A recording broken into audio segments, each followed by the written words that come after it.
Electricast.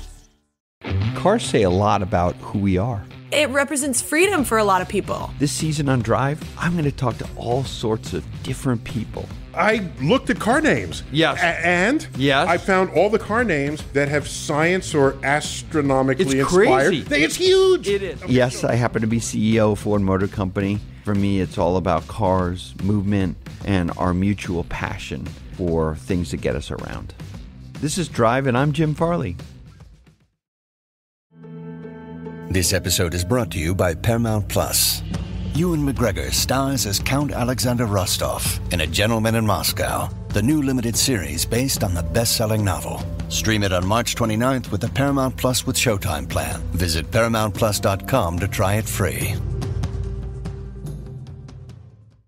Ahoy there. Nick Cage.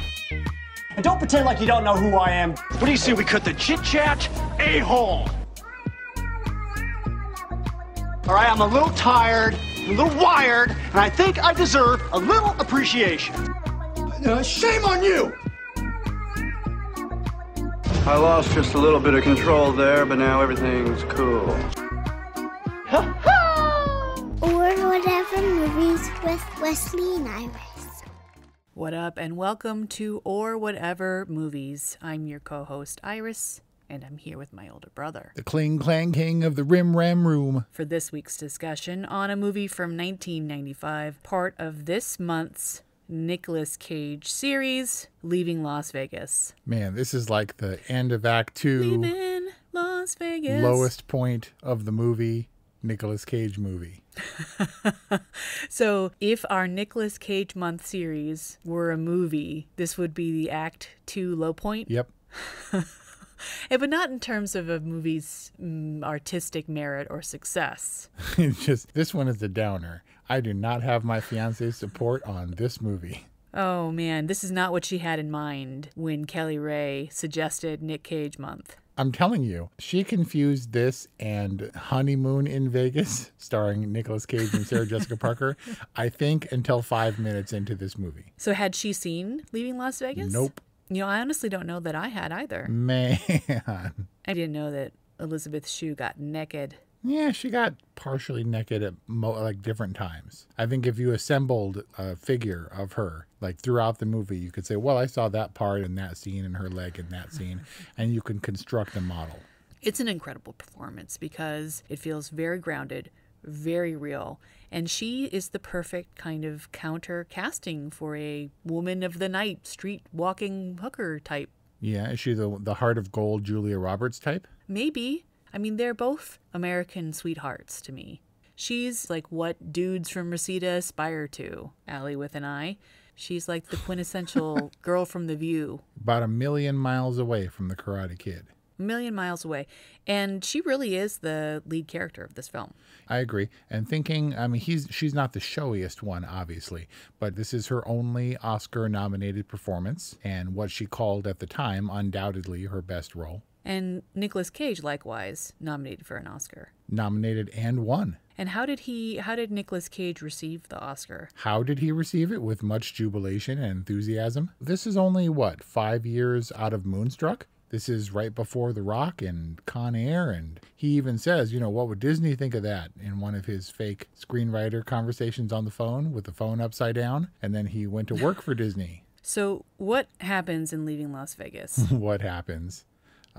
Acceptance, no redemption, a little bit of alleviation of loneliness, some tolerance, and a whole lot of what Kelly called grossness. I think she's describing the feeling that she walked away with. Yeah, I think that Ben is a dude for sure. And as much as he wants love and acceptance and for someone to understand that what his journey is what he's going to do no matter what, no matter who comes into his life at this, unfortunately late stage, he's still going to go to Vegas and be debaucherous and consort with hookers and drink in public and cause disturbances and get in fights and aggravate bikers and stuff. Bikers? Yeah. That guy in the pool hall. Bar? The girl with the terrible haircut who was sucking on his ear just to piss her boyfriend off, who accordingly headbutted him in the face. Right. And then he gets kicked out of the bar. Yep. That was one of the many weird cameos. That was Julian Lennon. John Lennon's kid. Oh, really? Wait, the biker in the bar No. who headbutts Nicolas Cage? The bartender who gives him the towel and says, men's room's out back. Sorry, we're going to kick you out. Yeah, they get kicked out of everywhere. Yep. He gets kicked out of the bar. He gets kicked out of the first bar where he unsuccessfully tries to pick up on that woman. Yep, Valeria Golino. They get kicked out of the who? From Hot Shots, man. Come on. Okay. Maybe I shouldn't breathe so much, Terry. Ha ha! So Nicolas Cage. Yeah. Does he do the floppy hand in this? I'm sure he does. He does floppy body. He's like pretty floppy in this movie. He's so great. You know, I remember from one of my first acting classes that a character who is drunk is trying to act like they're not drunk. So it's a very layered performance. You're like drunk, but pretending you're not. Interesting. And he does it really well, especially in the area of concentration. Like when Ben is lighting the match for Sarah when they're out to dinner. Like at first glance, you'd think he's just doing it with care because he's interested in this woman and he's very present in the moment.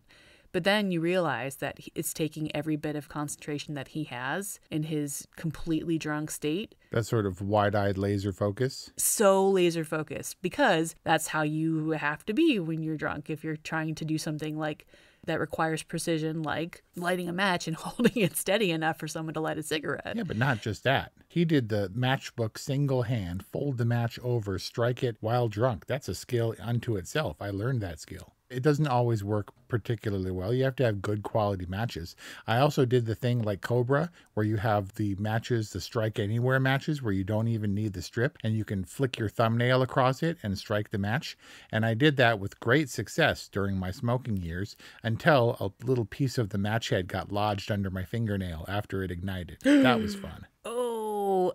Yeah, you stop doing tricks like that when you have mishaps. Tell me you were trying to light a cigarette for a beautiful young woman or something. No, I think that was in Mike Parra's alleyway apartment, practicing with matches over and over again. I'm pretty sure, no.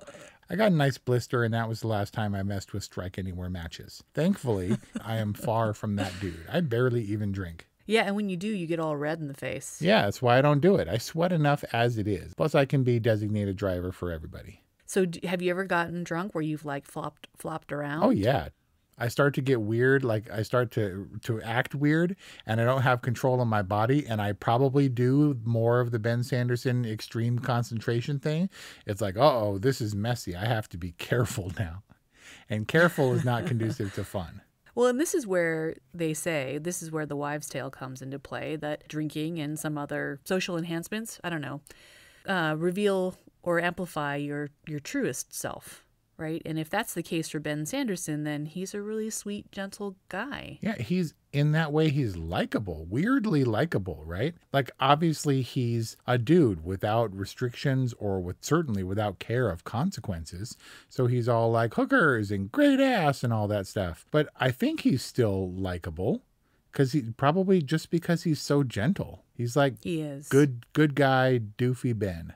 So let me tell you, leaving Las Vegas kind of messed me up. I think that's kind of the point. Why did you want to watch this movie? Because it has an undeniable place in Nicolas Cage's body of work. You can't ignore the one because it's hard or because it's not necessarily pleasant. This is the one he won the Oscar for. It's largely why he's Nicolas Cage. And then he decided he wanted to do actiony stuff, and everyone was like, we love it. But I don't know that would have been possible necessarily. I mean, he was already under Bruckheimer's wing and cast for The Rock, but he went on to have, a pretty substantial action career in the 90s in particular. And I don't know that any of it would have been possible. This set the stage for his acting ability and how it translates to popular fare. This is the one where the Nicolas Cage tics all make sense. If he does the floppy hand, or they're like, and like all the freakouts and stuff, it kind of fits more securely in the Ben character than anywhere else, which is why Matchstick Men, much later than this, felt like a cheat to me. It's like he's doing the Ben Sanderson thing, except he's not drunk, except he's got, what does he have? Tourette's? Yeah. Leaving Las Vegas is the most immoral movie I've ever seen Immoral? in my life. Immoral. This is also his weirdest, frizziest, blondest, baldingest Nicolas Cage. I mean, he had to have had plugs, right? Because his hair is thick and wavy and dark. Oh, after, I'm sure. Unbearable weight. But no, this is Nicolas Cage at barest essence. hopefully, I mean, I know that he did get drunk. I know that he did do a lot of research. The casino scene where he freaks out and knocks over the table. I'm not sure if that was filmed in a casino, but I do know that he was actually drunk for that scene. Oh, really? Yeah. And a couple other times. Freaks out and it's like, I'm his father. Yeah, for some reason. And it doesn't track either because, she says something that the hostess or whatever sort of innocuously, and he's like, what? And then starts yelling, I'm his father, and like tears stuff apart and looks good visually. Yeah. I don't know why they kept the sound in it. Because Kelly was like, what just happened? And I was like, I don't know. He was his father. He was just a drunkard who was triggered. And I thought it was such an interesting choice to choose like that security camera angle. Yeah. And let the whole scene play out in wide. In a single shot. You just kind of, it like enabled me to somehow view it objectively. And I kind of needed that in that moment. Like, I think if we were all up in his business during his freak out, it would just be too much. Already at this point, like, it's pretty heavy, right? But in this moment, they're having fun, and you like are kind of maybe holding out a little bit of hope that like maybe there's something here. Maybe he could turn it around. Maybe they can make it. Nope. And in that moment, they're like, nope. No. In fact, it seems like any time you're allowed to get a sense of their romance and have a little bit of hope, one of them screws it up. Like the earring scene, I could barely watch it. Why? Because I know what's coming, and he gives her the earring, and it's a sweet moment, and she's so happy, and he makes the comment after she says, I think innocently enough, I'll wear it tonight, and and then you can see her face fall, and she's really sad, and it's not like they're intimate, weird little in her apartment being sad together kind of thing. It's like you can watch her smile crumble in public, and the dude notices, and he's like, you can tell she really wants you to stay. Pretty heartbreaking in that way, but I don't think we ever have a wonderful exchange that doesn't land with a thud at some point. Yeah, it's like dueling gentleness. Like they have their really sweet and tender moments, but they don't always line up. And I think that a big part of what makes them likable is their honesty. Even if the truth is ugly, if you're at least honest and in touch with it, there's something, I don't know, honorable about that, or something that makes you like or trust a person when they're like that. And there were two unfailingly honest moments with them, him right off the top, where he's like, she thinks maybe that he's joking, but he's like, I came to Las Vegas to drink myself to death. And he never wavers from that commitment. Yep. Even her, when she's like, I think she loves him in her own way, but she also says pretty early on, I need you. I'm just using you because I need you. And she's at least in touch with this very sad truth about their relationship. So is her personality, Sarah's personality, is she reliant on men? Like the Yuri thing, she seems to acknowledge, and he's not just abusing her. Yuri is the slimiest, grossest dude ever. Like, I don't know Julian Sands from too many other movies, but he's so thoroughly nasty in this movie, and Ben by contrast is so gentle.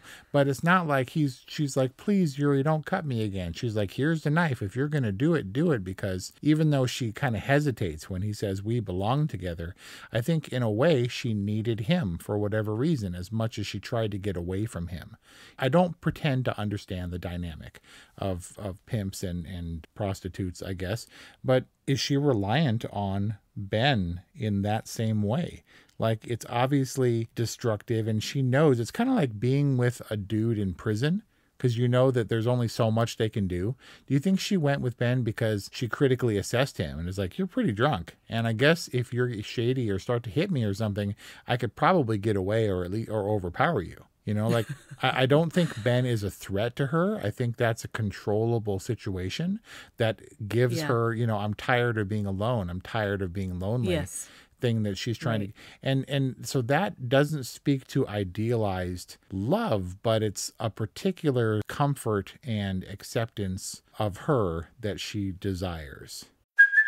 Hey, it's Kaylee Cuoco for Priceline. Ready to go to your happy place for a happy price? Well, why didn't you say so? Just download the Priceline app right now and save up to 60% on hotels. So whether it's Cousin Kevin's Kazoo Concert in Kansas City, go Kevin, or Becky's Bachelorette Bash in Bermuda, you never have to miss a trip ever again. So download the Priceline app today. Your savings are waiting.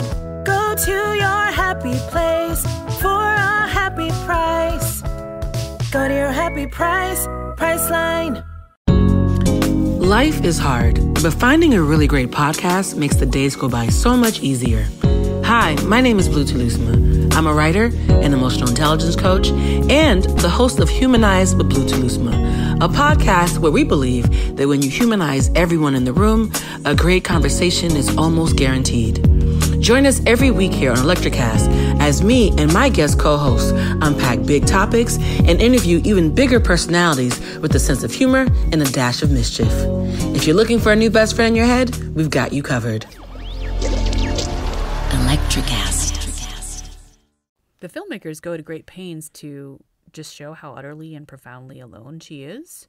I mean, there's kind of no town more lonely than Vegas in some ways, right? Especially if you live there. And I think she needs Yuri because he's pretty much the only thing that she has. I mean, you can say, look, he accepts her for exactly what she is without judgment. She doesn't quite do the same because ultimately she comes to express her desire for him to get better, and that drives them apart or whatever. But what is this movie feeding at? Is it like, wow, Nicolas Cage wholeheartedly committed, or what are we supposed to hang on to in this movie? Is it just that tenuous love and acceptance? At least something that's come up in this discussion is that love is reciprocal and also neutral in a way where it can take on lots of shapes, some more unhealthy than others.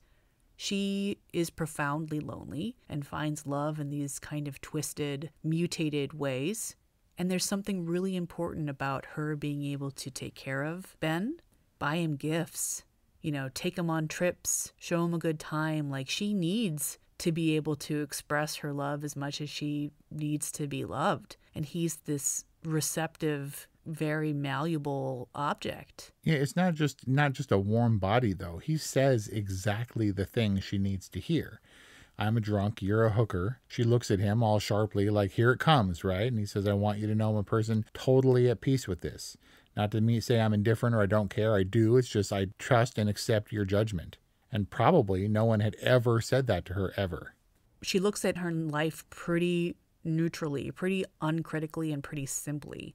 Like, do you believe her when she says, my life's pretty good? I think she definitely wants to think that thing. You believe that she believes it. She got out of LA. It's all she did. Maybe to make more money, like Yuri says, but she's still in Yuri's clutches at that moment, and indeed gets her ass kicked because she hangs out with him all night. Maybe she thinks that she's gotten to a point where she can be a higher class escort and companion because he doesn't expect sex from her that night. But I mean, also, he charmed her. She finds him when she goes, I go looking for him. I went out last night looking for him, and she finds him sitting on a bench, not drinking a beer or because there's an open container law, but drinking a full-blown martini on Las Vegas Boulevard. That's charming. That's like debonair.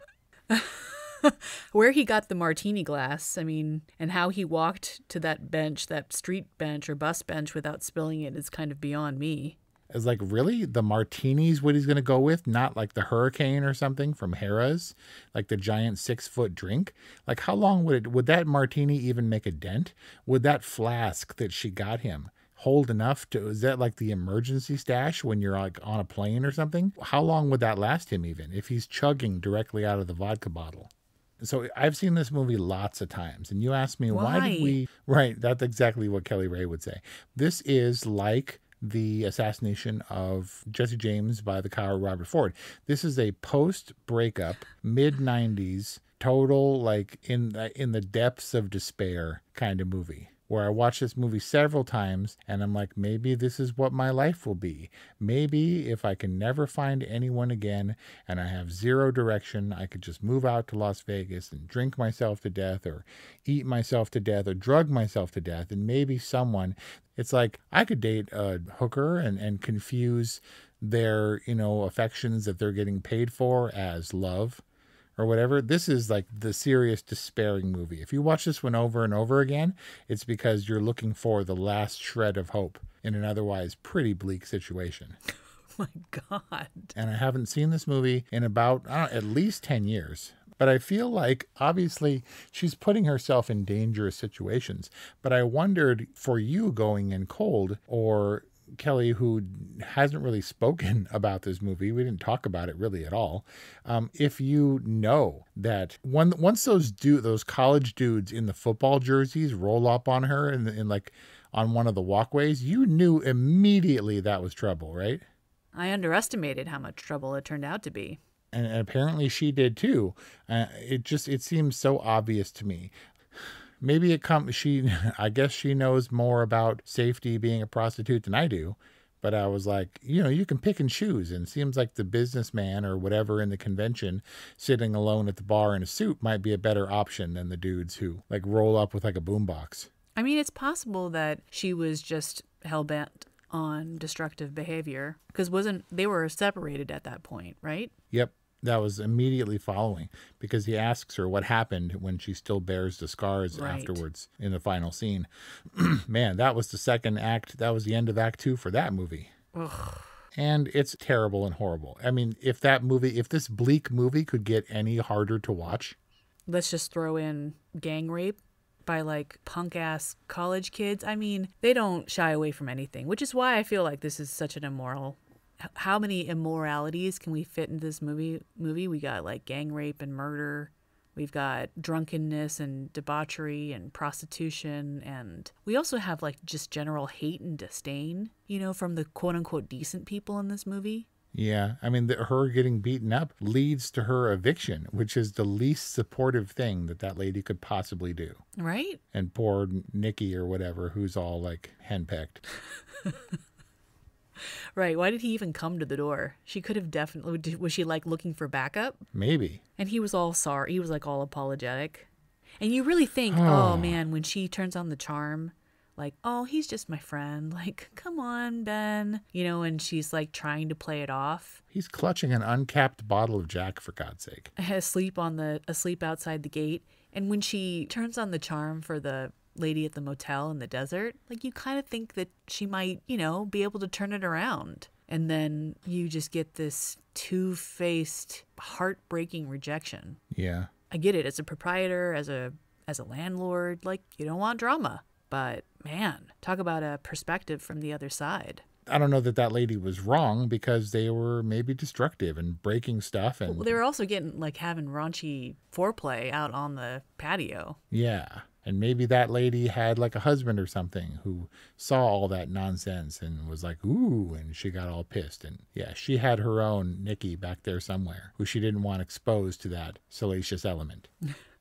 But very in line with Sarah's character at the very top, which we should talk about the therapy device. But at the very top, in what I assume was a therapy setting, she's like, I become their fantasy. It's like I have a gift. I'm paraphrasing. But in that moment, I feel like Sarah is fulfilling every fantasy Ben could possibly have at this end of life stage that he's in.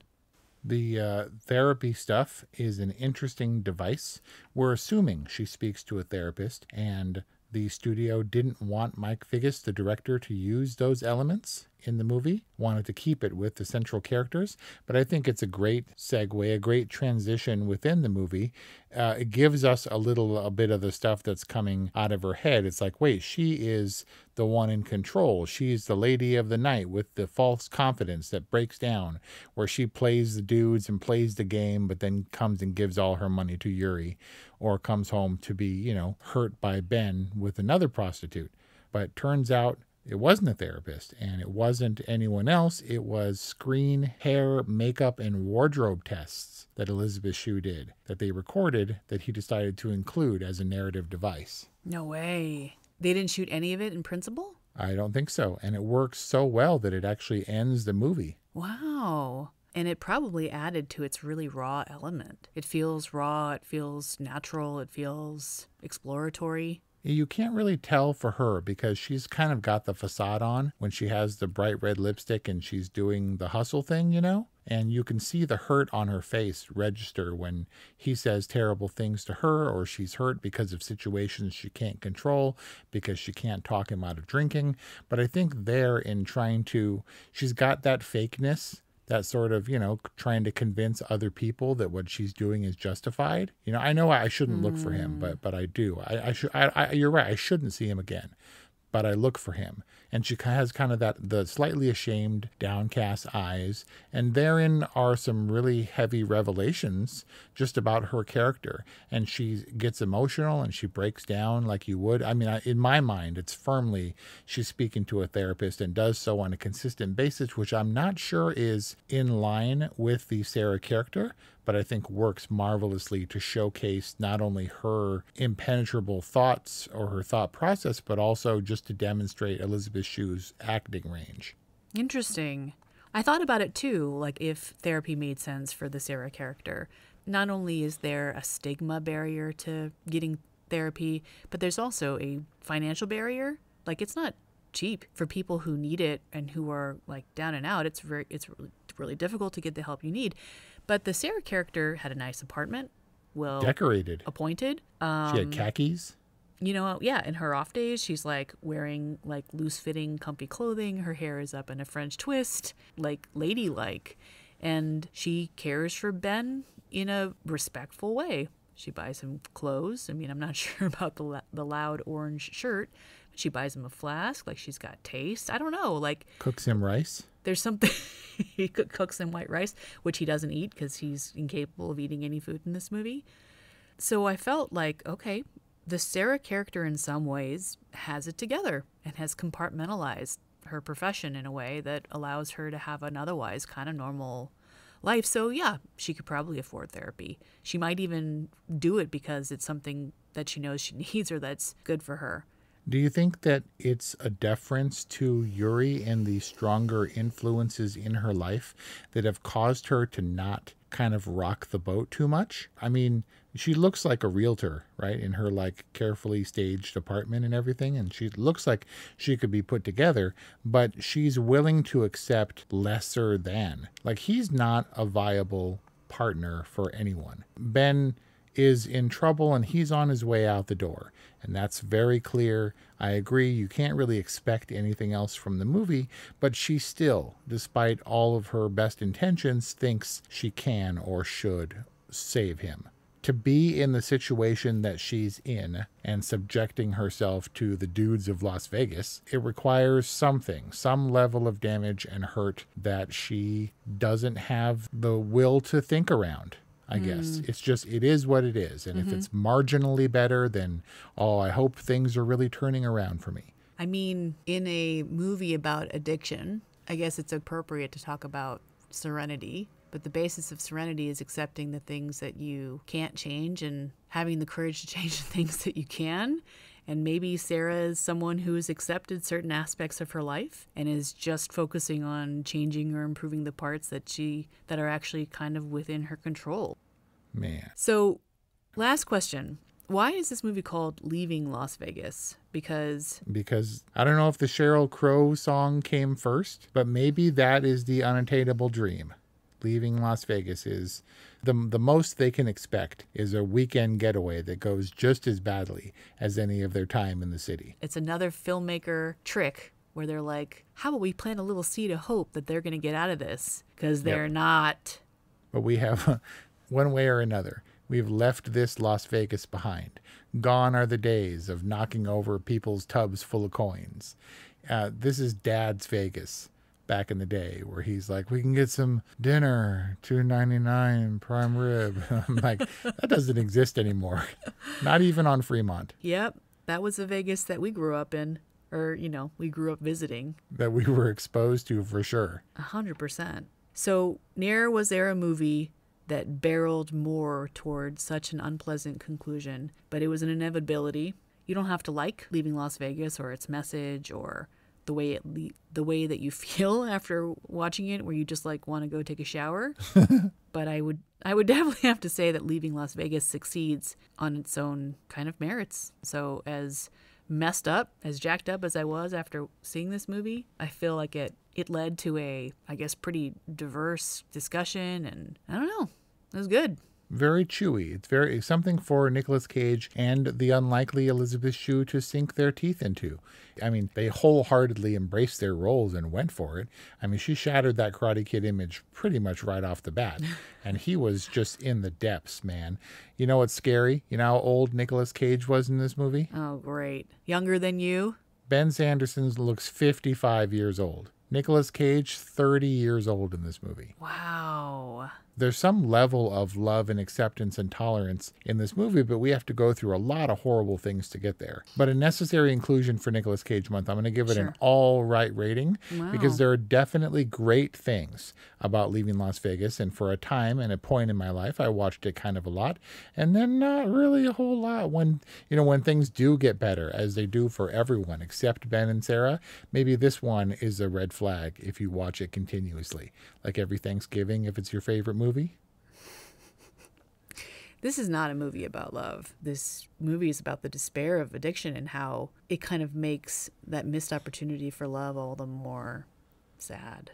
So on that happy note, I can appreciate Leaving Las Vegas as a movie and as a necessary inclusion for this month's series, Nicolas Cage Month, on Or Whatever Movies. Please subscribe to our podcast. Support us on Patreon. Follow us on social media at orwhatevermovies.com and get in touch with us at orwhatevermovies@gmail.com, 818-835-0473. Thanks for listening, and we'll see you next time. Are you passionate about saving the planet for future generations? Do you want to learn how to do it? If yes, then you need to tune in to the Nature Back podcast. It's a talk show covering the changing world around us, from renewable energy, sustainable agriculture, circular economy, to ESG and social innovation. Don't miss this opportunity to discover how you can join the movement and make a difference. Subscribe to the Nature Back podcast today on your favorite platform and get ready to be amazed. Today is working for me. Do you believe that for yourself? Hey, I'm Pastor Julie, and I want to empower you through encouragement. Inviting you to my podcast, Big Truth Encouragement, where I unpack living a faith-filled life. I created my podcast for the ladies, but gentlemen, you'll gain something too. So I invite you to listen to Big Truth Encouragement on Electricast and any platform where you listen to your podcast. Electricast.